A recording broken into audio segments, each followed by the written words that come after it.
everyone. Mark here with Northwall Garage. Just wanted to talk about a little bit a decision to go from the GX460 to the GX550 and then review a pre-order sheet that my dealer was able to give me once I put a deposit down on the 550. So it's kind of interesting. I've owned a number of cars over the years. There's a couple more back here. I owned American, European, Japanese, kind of done a lot of different things, and generally speaking for daily drivers and part of my wife's car use as well. We targeted a truck or SUV as of recent. So I had a third gen Tacoma for a number of years as a manual. I ordered that new. It was a great truck, but I needed something that was automatic that my wife could also drive, that would kind of handle all weather situations. So that's where the 460 came in. So we picked up this 16 460 in 2019 with 48,000 miles on the clock for about $30,000. It was $30,000 exactly, which kind of now seems crazy, since really now the car with 80,000 miles on it isn't worth much less than that. So great sign off on how these cars have maintained their value over the last few years, and how they will probably continue to maintain their value even above and beyond kind of weird COVID economy stuff. I think these cars will stay valuable. So the 460 has been a great truck. We've had it now for, let's see, 4 years, and it's weathered, we're in a deep snow area. It's weathered a lot of deep snow, like record-setting deep snow storms, and it's done really well with that. I have Falcon Wild Peaks on it, great tire. We've done some off-roading down on the East Coast on sand and gravel and mud, all sorts of stuff, mostly beach sand, nothing too crazy. But it's been a great family car, road trip car, all those things, and it's really done the job well and lived up to the task. A lot of people are upset to see the V8 go. The V8 is great, and certainly, I value natural aspiration. I have a V10 BMW that's naturally aspirated. I think that's a special driving experience. And then in terms of Toyota product, it's always been associated with something that's much more reliable. So I'm interested to see how the twin turbo 6 goes, but I have some faith that it will be more reliable than other products on the market. An example I would give is Ford's EcoBoost motors, which I like Ford. I've had Mustangs in the past. I had Terminator Cobra. I like the brand. There's nothing against Ford. I would buy domestic. Some people swear off domestic. I think it's fine. I'd buy a Raptor. I'd buy a Bronco, whatever. I think those are cool cars. But the reason that I think the GX550 will prove to be a reliable product over, again, a Ford counterpart. Take, for example, the Expedition Timberline with the high output twin turbo V6, or Navigator twin turbo V6. I mean, they put this motor in a lot of different stuff, the Ford Raptor. That engine is very highly strung. There's a lot of boost going through the turbos, makes a lot of horsepower, decent amount of torque. What I like about the GX is it's slightly detuned, which oftentimes, if you're pushing less power through the engine, you're probably gonna have a more reliable product, right? It's just less boost pressure, less stress on the engine, and clearly they're engineering the GX, similar to the Sequoia and other platforms, for towing and not necessarily for high-end power, which I like. So I think it'll replicate a V8 driving experience a bit better. But with the turbos, it'll also be better in higher altitude and do other sort of basic jobs better with a little bit of forced induction. We just took this car on a 12-hour road trip down to North Carolina, and a lot of uphill, downhill through West Virginia, and Pennsylvania, going through all sorts of parts of the country. And the V8, it does the job. It can keep up. It's a good package, but it does feel a little bit like a dog once there's heat going through it. So let's go through now on the 460 about some things that I think are great, but also probably need some improvement that I'm looking forward to seeing an improved version in the 550. So starting for reference, the only modification I made to the 460 was the Falcon Wild Peaks on there. We upgraded tire size a little bit from stock. I believe these are 265. Yeah, these are 265, 65, 18s. I think stock might be less sidewall. So these are pretty chunky tires, and they're triple peak rated here. So you'll see they're really good deep snow tires. Again, living in a snowy area compared to like KO2s or some of the other tire offerings on the market, Wranglers, these are better in deep snow and just a better tire compound for cold temperatures. So anyways, that's the only modification we made to the car. Other than that, it's stock, and it's been a pretty reliable car over the 4 years that we've had it. Again, I understand it's not a long-term ownership necessarily for 4 years, but really have had no problems with it other than replacing a battery. So things I like about the GX, for one, I actually think it's kind of an attractive car. I know people have criticized the trapezoidal grille over the years, but overall it's pretty kind of classic proportions. I like the wide wheel arches. It just looks good. I think especially from the head-on front angle, just a nice looking car. I've enjoyed, owning this, and a lot of pride in ownership, just driving it around. It's a good vehicle. Things that I think definitely need improvement. And again, the obvious things are all good about this car, right? The reliability, the drivetrain's great. It's very capable off-road, and we've talked about that. But things I think need improvement are like interior materials. This is kind of like as of, 10, 15 years ago, right? Like it's not that advanced in terms of interior materials. I mean, yeah, there's some soft touch, but, it's not that fancy. I'm not totally sure this has been improved in the 550 from early renderings, and I'll bring up some pictures later. I think the interior looks much better, but I'm not sure it's representative of probably the $80,000 price tag that an Overtrail model will cost. I think you can probably get much nicer materials, right, in an $80,000 car compared to what will be offered in the 550, but to be determined. I think, again, it represents a huge step up, and a lot of people care about this kind of thing. As I've gotten older, I've cared more, but I still don't care enough to have it totally sway my decision. For example, my V10 BMW is like all leather covered, every surface, dashboard, door cards, everything. And I do appreciate how nice that is. It would have been nice to have a little more like, trimmings per se in the 550, but again, not going to break my heart that it's not there. So the big thing, I think, interior wise in the 460 that's going to be improved. Again, they did improve this in 22 and 23. So this criticism is really for cars, GX460s that were not a 22 or 23 model year. But this infotainment is like straight from 2010. It's very old school, looks old, it acts old, it's slow. It's like part of the touchscreen, part buttons. It's just slow. What I do appreciate, it has like Bluetooth audio, so it's better than some other older systems that don't have Bluetooth audio, all that stuff. Bluetooth calls, sure, but Bluetooth audio is a little harder to come by in older cars. So, it's an okay system. It's just very kind of doggish and old. The steering wheel, even in its appearance, it's a little old. Okay, no big deal. But that's something that I'm looking forward to seeing improved in the 550. Last thing I'll say too, in terms of interior features, is the massaging seats. If you do a lot of hours in a car, massaging seats are actually a really nice feature. I'm not that old. I'm in my 30s, and I get I'm relatively in shape. I get a wicked backache after, 6 or 7 hours driving straight. These seats are fine, but the massage function will kind of help activate that area, and I think alleviate, road trip issues and just long-term stuff. So excited about that feature as well. But this does have the heated and cooled seats, which is nice to have.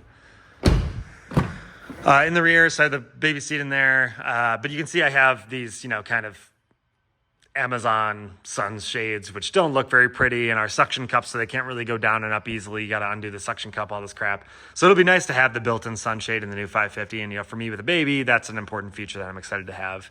Back seat, it's fine with this car. It's comfortable for road trips, plenty of room, rear climate, which is all nice. One big thing that I'm excited to see change from the 460 to the 550 is the load floor. It looks like, so obviously this accommodates a full spare, which is nice, but the load floor is pretty high in the GX460. You can see you lose like 3-4 inches maybe of clearance here with the load floor being so high, and I think they've improved that in the 460. Also, I have a jogger stroller in there. It just kind of barely fits. In road trips, I had this thing totally packed. I didn't want to do a car top carrier, so I had the trunk like really packed up. I'm excited for those extra few inches of length as well. That'll make a big difference. Like, carry around a Yeti cooler, fishing equipment, whatever. So that'll go a long way in kind of, helping me fit one more suitcase or one more thing, especially traveling with kids.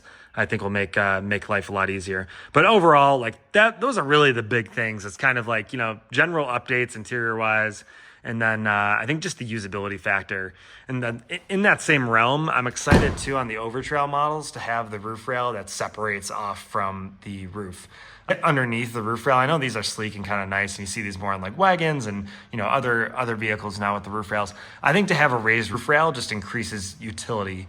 So I'm excited to have that increased utility and ability to kind of string things underneath and easily tie things up, whatever Christmas trees, whatever the example is, right? It's just going to make everything easier, Pelican boxes, all that cool stuff. So, I understand the barn door is kind of cool. It's unique. It's actually people who don't know cars always think this is really cool. I'm excited to have a conventional truck, especially since this is technically hinged the wrong way if you're in a right-hand side of the road, I'm saying. It'll just be nice to have a conventional trunk that's powered and everything, and I think that'll just make life a little easier. So with that, we reviewed the 460 and kind of the improvements I see the 550 bringing to the table. Now I think it'd be helpful, let's review the 550 pre-order sheet that my dealer gave me, and we'll also kind of talk through some basic options, the pre-order guide, and things that I'm thinking of choosing. or have chosen already by putting money down. Okay, so into the pre-order guide. Obviously, no, just looking at the 550, I think it looks really cool. It's nice to see them embrace the off-road use of the GX a bit more, right? And the 33-inch tires, the more blocky design. I really like this. I think the Defender looks cool. I think the Bronco looks cool. I think a lot of vehicles, G-Wagon in this segment look cool. Obviously, I intend to use it a bit for light duty and but the most off-road action this thing will see with me will really be deep snow, but that happens frequently every year. So it's nice to have the ground clearance, the four-wheel drive, the big tires. It'll all be good things for my use. But at any rate, just really, really like the way that Lexus moved forward with this design. Very attractive. So looking at the pre-order guide, everyone, if you're watching these videos, you probably know the specs. I talked about the horsepower bump from the 460 and, big towing capacity. That's all nice. It'll be interesting to see with the 10-speed transmission. I hope it's not gear hunting. Ford struggled with their 10 speeds. I've heard mixed things on the Tundra. So it would be kind of annoying to have a bit of gear hunting, but that might just be the case with the 10-speed transmission. And I'm sure there might be more aftermarket options in terms of transmission tuning and shift point tuning that could potentially improve that. If it's an issue, maybe it won't be. That'd be great. Best case scenario, right? Okay, so looking at the trim levels, the one that I have pre-ordered is the Overtrail Plus, so will likely be the most expensive option, unfortunately, as it's kind of a merger between the Luxury Plus and the Overtrail model, except for, kind of the real leather and the panoramic roof in the Luxury Plus. I wish there was real leather available on it. I would pay extra for that. I like the way that real leather ages, and I think, generally speaking, it's an option that may be worth paying extra for, and it would be nice to have that option. Having said that, I'm not going to be too upset about the sort of faux leather. I think that'll be fine. It'll be perfectly useful, especially for a family car. That's fine. It would just be cool to have the option. So for me, and there's a bit of a matrix here in terms of what you can get with each trim. So for the Overtrail Plus, again, that gets back to that new Lux Ultra Suede. So you're not in the leather category with the GX Luxury. What is a little bit interesting is that they sort of force your hand here. You can't really get anything without the suede olive, which if you're getting nori green exterior, I think that'll look really cool and really sharp. It'll be a nice tie-in. I'm not really sure how I feel about it with going with the earth exterior, for example, just sort of this one random area of olive suede and the rest of the car, either being black or, sort of this the chateau color in the inside. So it seems a little bit random to me. I'll withhold judgment until I see it in person. But that to me, I get what they were trying to do there, but it just seems a little odd that it's that case with every single color you have the olive trim. Black interior looks fine, all black. Okay, that's kind of standard fare for any car, right? But this is saddle, which I think looks nice. Looking at the Chateau with the random green, it just is a little odd, that they couldn't make the seats fully the chateaued color. I think the two-tone, and then you're adding in the green on top of that, it just seems, I don't know, kind of lower market, honestly. I wish that these seats were all tan, and then perhaps in the middle was a different texture. Sometimes you see a quilted option in higher-end vehicles, or just sort of a different middle texture option, versus kind of having the black on the outside and then the actual interior color option on the inside. It just kind of looks like too much going on, and the dash stays black. Again, I understand it's sort of a cost-saving option, so to speak, for Lexus to build the car this way or Toyota to build the car this way, but it would have been nice for the money to see the interior be a little bit more bespoke. Again, it's certainly not going to stop me from buying the car. I put money on it. I'll withhold my judgment from seeing it in person, but just kind of initially it seems a little wonky. I think that I will go with the black interior and kind of the green blends with the black anyways. So whether I get the earth or nori green, those are the two colors I want. I think the black just sort of goes better than the Chateau olive black combo. I do wish that I could get the saddle. Saddle seems a little less offensive with the black interjected. Still don't love it. Wish these seats were all saddle. This color I think would be beautiful with the green. And if I could, have any option, I would get the saddle and a green exterior. I think green with this kind of terracotta brown is a really beautiful combination. I would option that in a lot of different cars. Now I'll pull up the sample invoice that my dealer provided to me. So let me start by saying that these numbers are approximate. Who knows what the vehicle base price will actually be. I think this is close though, and I think they're putting this number down because they know this will be close. So that's what's kind of interesting here, and this is more information than I've seen really from anywhere else. So you can see here I've got the 2024 Lexus GX550 Overtrail Plus. I'm either going with earth on the exterior and a black interior, or nori green. I originally told the salesperson Chateau I think I'll do nori green and black as well, as I mentioned earlier. That would be my preference. As you can see, again, approximate base price of $75,000. I think that's probably right. Maybe a little more. I expect the total price of this car will be probably $83,000, $84,000 with the Overtrail Plus and like the Mark Levinson option included in that. That's really the only option I'll select. One other thing that my dealer does, which I might kind of try to fight, is this PPF. Like, I like PPF. I think it's great for sports cars. I really don't see the utility for an off-road style vehicle or you know, I don't know, just a truck in general.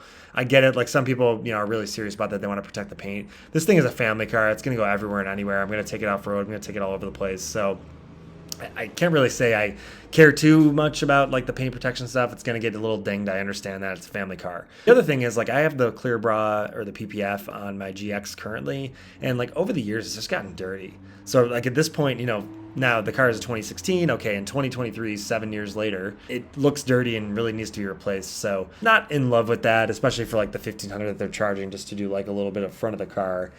A little bit annoying, but whatever. They've committed to selling an MSRP outside of that. So that might be something, though, that as we get a little closer and firm up the numbers, I just ask them to strike that out of good faith. Unfortunately, I have an absurd sales tax where I live, so that's a little bit sad. And just kind of getting down to this subtotal with the PPF of $83,367. I suspect, again, I think with the Mark Levinson, I still think that this will be close to the total. I have no reason to believe that this car will approach 90. I think once you're in the $90,000 territory, you're at LX600. And although those, you know, kind of speak to different buyers potentially, like the off-road version of the LX600 is actually the F Sport if you do your research, because that has a special differential. So Lexus kind of, I think, messed up the packaging of the LX600. Wouldn't be surprised if they changed that as like a mid-cycle refresh and kind of repackage that car. I think overall, and from what I've heard in different circles, that car has not been a huge success. Although, who knows? You can't really get one. Hard to get one for MSRP, so maybe it's just BS, and it has been a great success. But at least in terms of like the off-road community, I know people have been fairly disappointed with how they kind of packaged that car. And again, like even speaking in terms of luxury, you can get the massaging seats on the GX, which I talked about. You can't even get that on the LX right now. So I think mid-cycle refresh for the LX, they're going to change quite a bit of packaging. At any rate, I think the $84,000 number, I think that's really going to be close to tops.